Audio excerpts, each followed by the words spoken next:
एक ऐसा मुद्दा उठा है दोस्तों जिसने सैनिक पाठशाला की मुहिम को मुहर लगा दी है दोस्तों। 28 जुलाई को और 29 जुलाई को 2 वीडियोस अपलोड किए थे। उस वीडियोस में जो सब्जेक्ट थे, जिन चीज़ों को मैंने कवर किया था, बार बार लोगों को मैंने उत्साहित किया था, लोगों को प्रोत्साहन किया था कि आप सब इस काम को करें। एक मुहिम थी जो हमारी मुहिम को लोकसभा ने 5 अगस्त 2022 को बिल्कुल अप्रूव कर दिया है। नमस्कार, वंदे मातरम। दोस्तों, आप सबका स्वागत है सैनिक पाठशाला में। सैनिक पाठशाला में ये जो वीडियो मैं लेके आया हूँ, इस वीडियो को करते हुए मेरे को बहुत ही ज़्यादा फक्र महसूस हो रहा है दोस्तों, क्योंकि इस चैनल पे, सैनिक पाठशाला चैनल पे, हमने 28 जुलाई को और 29 जुलाई को 2 वीडियोस अपलोड किए थे।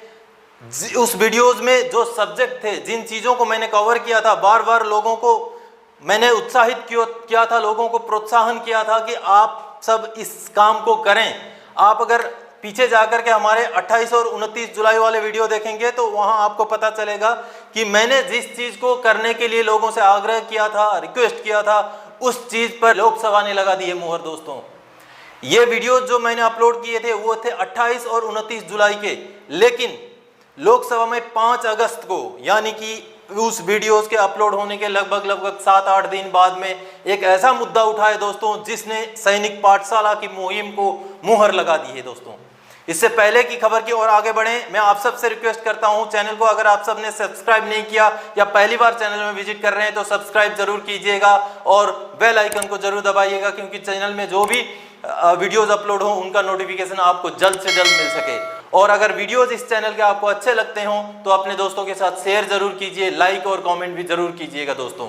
तो वीडियो को आगे बढ़ाते हुए मैं आपको बताता हूं कि क्या है माजरा और किस लिए मैं बोल रहा हूं कि हमारे लिए, सैनिक पाठशाला के लिए, मेरे लिए, आप सब के लिए बहुत ही गर्व का विषय है। जो आप सब सैनिक पाठशाला के साथ जुड़े हुए हर एक फौजी के लिए, हर एक सर्विसमैन के लिए बड़ा ही फक्र का विषय है दोस्तों। मैं क्यों ऐसा बोल रहा हूं, आप देखिए। आगे बढ़ते हैं हम वीडियो की ओर। 5 अगस्त को, जैसे कि मैंने बोर्ड में थोड़े बहुत चीजें नोट करके रखी हुई है, 5 अगस्त को लोकसभा में एक ऐसा मुद्दा उठा, जो मुद्दा उठाया अशोक नेते, महाराष्ट्र के एमपी हैं अशोक नेते। उन्होंने डिफेंस मिनिस्ट्री को कुछ सवाल पूछे, जिसका जवाब मिनिस्ट्री ऑफ डिफेंस के राज्य मंत्री अजय भट्ट जी ने दिया है। और वो जो सवाल है वो हूबहू, उनका जो जवाब सरकार की तरफ से आया है वो हूबहू वही जवाब है। वही चीजें करने के लिए सरकार ने भी बोला है लोकसभा में, उस जवाब के जरिए जो सैनिक पाठशाला ने ऑलरेडी 28 और 29 जुलाई को बोल दिया था दोस्तों।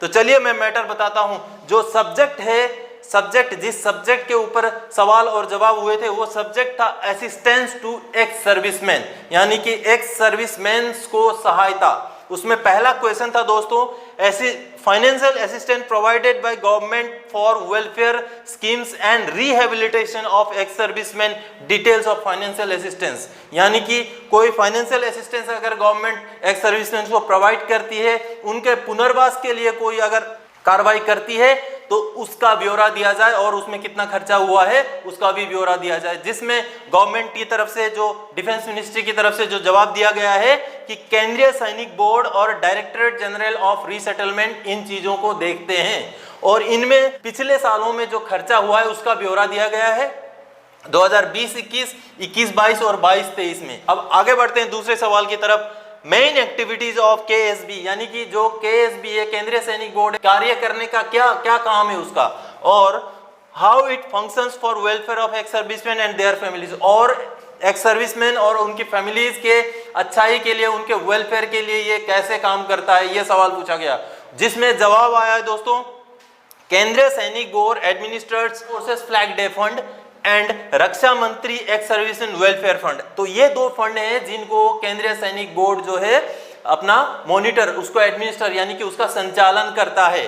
जो आर्म्ड फोर्सेस फ्लैग डे का जो कलेक्शन होता है वो फंड, और रक्षा मंत्री की तरफ से एक एक्स सर्विसमैन वेलफेयर फंड होता है, वो दोनों फंड को केंद्रीय सैनिक बोर्ड उसको देखरेख करता है और ये गाइड करता है, मॉनिटर करता है और कोऑर्डिनेट करता है और फाइनेंशियल असिस्टेंस प्रोवाइड करता है। किनको? जो राज्य सैनिक बोर्ड हैं और जिला सैनिक बोर्ड हैं, उनको ये सब फाइनेंशियल असिस्टेंस, गाइडेंस, कोऑर्डिनेशन और मॉनिटरिंग करता है उन सबको। और जो भी कंसर्न डिपार्टमेंट है, विभाग हैं, उनके जो ओहदेदार हैं, उनके साथ मीटिंग किया जाता है ताकि कैसे एक्स सर्विसमैन के जीवन शैली को अप किया जाए। उसके बाद मैं अब तीसरे सवाल में आता हूं दोस्तों, जिस तीसरे सवाल का सीधा सीधा कनेक्शन हमारे इस चैनल के 28 और 29 जुलाई के वीडियोस के साथ है दोस्तों।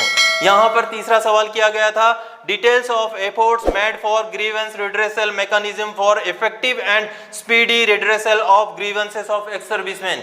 यानी कि इसमें पूछा गया कि ऐसा आप ब्यौरा हमें दीजिए जिसमें कि आप लोगों ने, सरकार को पूछा गया, आप लोगों ने एक्स सर्विसमैन के जो प्रॉब्लम्स हैं, उनके जो शिकायतें हैं, उनको दूर करने के लिए, उनको जल्दी से जल्दी, स्पीड से स्पीड उनको दूर करने के लिए आपने क्या कार्रवाई किया या क्या आप एक्शन लेते हैं, उसका ब्यौरा हमें दिया जाए करके जो एमपी साहब ने पूछा, उसका जवाब जो सरकार ने दिया है वो सुनिए दोस्तों।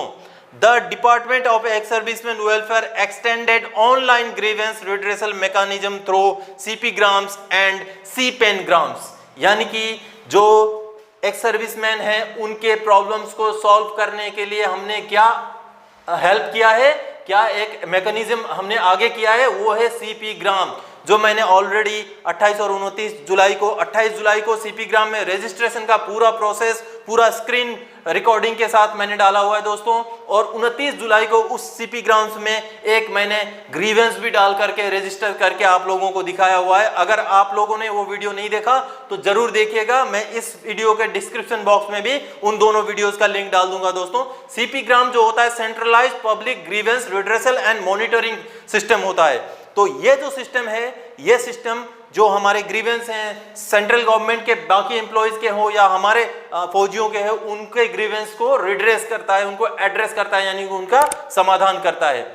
तो दोस्तों सरकार ने और बोला है कि रक्षा पेंशन शिकायत निवारण पोर्टल करके एक अलग से जो पोर्टल भी हमारे फौजियों के लिए ही उसको लॉन्च किया गया है अप्रैल 2022 में दोस्तों। और उस पोर्टल में भी मैंने जा करके उसको इस्तेमाल करके देखा दोस्तों। उस पोर्टल में भी हम जब जाते हैं, उसमें जब आगे बढ़ते हैं तो वो लिंक हमें ले जाता है सीपी ग्राम्स में। यानी कि सीपी ग्राम्स एक बहुत ही इंपॉर्टेंट ऐसा पोर्टल है जिसमें से हम अपने ग्रीवेंसेस, हमारे जो शिकायतें दूर कर सकते हैं। और इसका रजिस्ट्रेशन और इसका इस्तेमाल के बारे में जो वीडियोस हैं, मैं बार बार बता रहा हूं, इसी चैनल पे हमने आज से 7-8 दिन 10 दिन पहले ही डाल दिए थे बना करके कि रजिस्ट्रेशन कैसे करना है, उसमें आपके शिकायतें कैसे डालना है, point by point, step by step उसमें डाले हुए हैं। उसको एक बार जाकर के आप लोग देख लीजिएगा, आप लोगों को वो कॉन्सेप्ट क्लियर हो जाएगा। और दोस्तों आगे बढ़ता हूं, उसके बाद all NIC mail IDs of Rajya Sainik board are included in CP gram portal.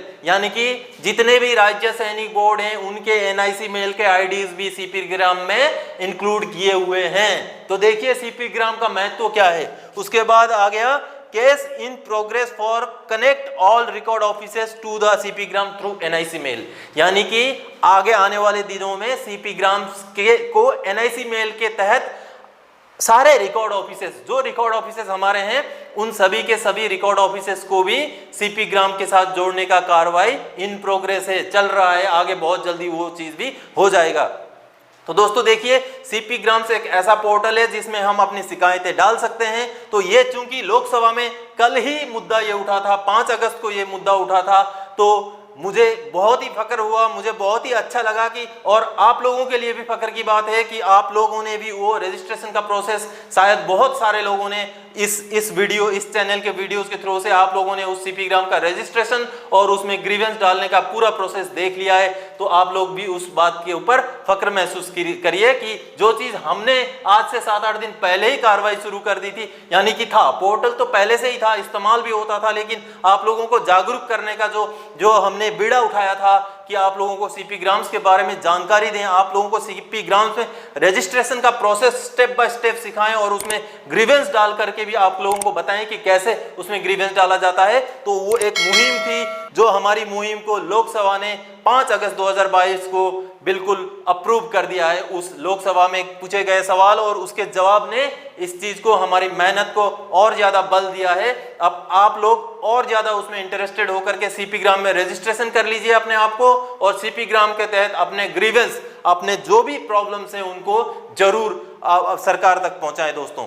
तो ये थी आज की जानकारी। आगे और किसी वीडियो में आपके जानकारी के लिए, आपके अच्छाई के लिए, या आपके वेलफेयर स्कीम से रिलेटेड, आपके फाइनेंशियल मैनेजमेंट से रिलेटेड चीजों को लेकर के हम फिर से होंगे हाजिर। तब तक के लिए जय हिंद दोस्तों।